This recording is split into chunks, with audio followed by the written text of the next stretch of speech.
Learn about 3 common lies that people often tell women these days. Watch this video, and I hope it helps you think differently. The people who hate women more than anybody else on this planet are feminists.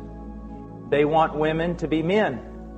They don't want them to be women. And any woman who says, I believe that it is my desire to be in my home, to raise godly children, to support my husband in the endeavors that he has to go through in order to provide for our family, any woman who does that is considered a failure in our society. She's looked down upon, and I know that from personal experience. I know the things that my wife has suffered, the things that people have said, because, they say, why don't you help your husband? And she says, well, I do. No, why don't you get a job? I mean, as a minister, he doesn't make that much money. You could provide other things. What? All right, let's go chapter 1, verse 27. God created man in His own image. In the image of God, He created him, male and female. He created them. So we see here that both man and woman were created in the image of God. And both of them have an equal standing before God. The roles that they play in the marriage has nothing to do with a lack of equality. When we will get to the point where it says that a man is head of his home and a wife is to live in submission to her husband, it does not mean that the wife is less than her husband. It does not mean that. If you think it does, then guess what? You've just destroyed the Trinity. Because did not the Son submit to His Father? So did that make the Son less than His Father? If you say yes, then you have just committed heresy. Within the Trinity itself, the Son submitted to His Father. And yet the Bible says the Son and the Father are one and they are equal. So my wife and I, we are one and we are equal. We function in different roles. Okay? Now today everyone says, no, if you've got to have the same role or you're not equal. That's why there's this push by feminists, and they've won the day, to be honest with you. They've won the day, that women ought to be fighting on the front lines. That women ought to be doing what men do in everything. And if you deny women that, then you're not treating them as equal. No, what you're doing is you're denying that men and women are different and that they were made different by a Creator God. We are different and we were created for different roles. But we are equal. We're all made in the image of God. God blessed them in verse 28 and said to them, be fruitful and multiply and fill the earth and subdue it. That subdue the earth was also given to the woman. But there is a different role in subduing the earth. The preacher's message teaches us an important lesson. Some women get misled by others who claim to support women's rights. The preacher emphasizes that both men and women are equal in the eyes of God, and equality isn't about having the same roles. So we should focus on our responsibilities without discouraging others who choose different paths. It's not about insisting on the same roles. It's about appreciating each other's unique contributions. I mean, a woman's not even worthy of love in today's culture unless she's 5'10" and weighs 7 kilos or something. You know what I mean? You know that, right? We say she's not even worthy of this kind of stuff. That's only for very special women. And that's the kind of, your women, your wives constantly are looking at women in magazines who aren't even real. And they're going, I don't look like this. You know Cindy Crawford, the famous supermodel? She said something one time that was really wise and true. They were interviewing her and she said, what you need to understand is Cindy Crawford doesn't look like Cindy Crawford. And they said, what do you mean? She goes, do you really think my legs are that long? They can do great things with a computer.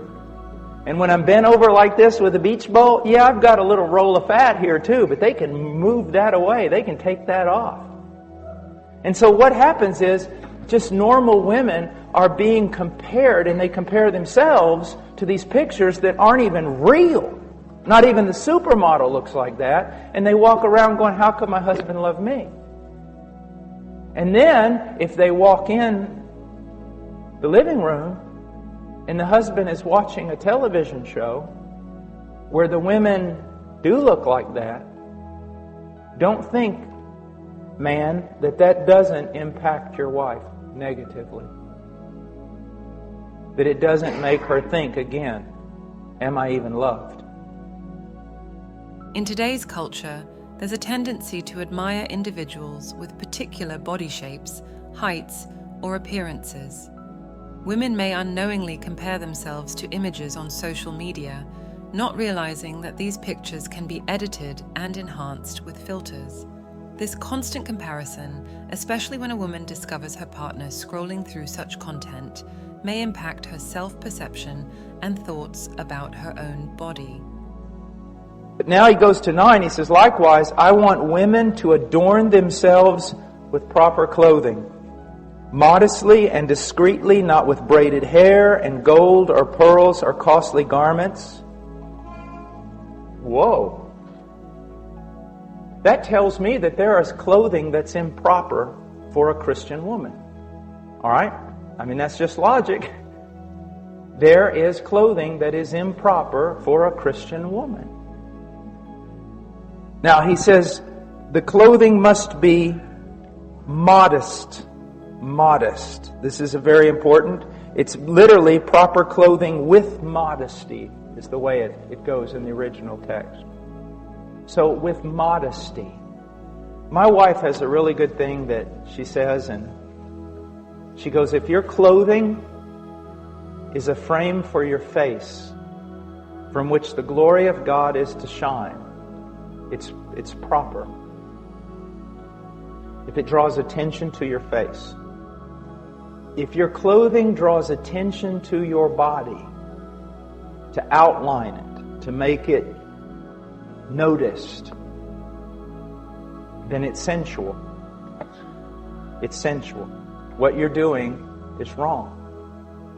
Now, I want to step off for just a second. Women, you need to understand something. Men are not as dumb as you think they are. My wife and I have a friend in Illinois, and she's a very pretty lady. Very pretty. And if she walked in that door right now, every man in this room, if he turned and saw her, this is what they would say. Well, that's a very pretty lady. That's a very elegant lady. That's a beautiful lady. And that's what they would think. But ladies, there are also women that aren't half as attractive as that lady I just described to you, either in their face or in their body, and they could walk in that door, and the moment every man heard the door open and he looked over there, if he was a godly man, he would have to go like this. Because it's not beauty, it's sensuality. And even though you can't exactly write down the rules and put it all on paper, when you see it, you know it. There is a difference between beauty and sensuality. And God is not against beauty. He is against sensuality. In Philippians, we are told to think on things that are excellent, that are noble, that are just, that are right, that are true. The way a woman carries herself and the way she dresses ought to promote the following types of words: modesty, discretion, wisdom, beauty, elegance, refinement, but not sensuality, luxury, extravagance.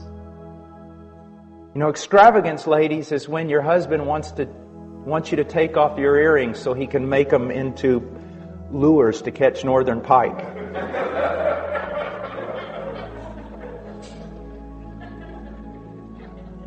Now, Ladies, this is, I've been giving your husbands a lot of tasks. Let me give you one. Seek to find out what this means and go wherever the Lord shows you.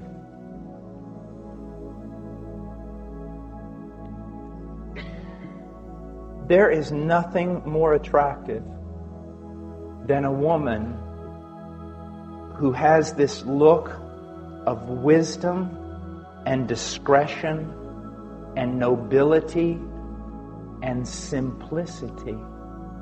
Christian women are encouraged to wear modest clothing, where the emphasis is on drawing attention to the face rather than the body.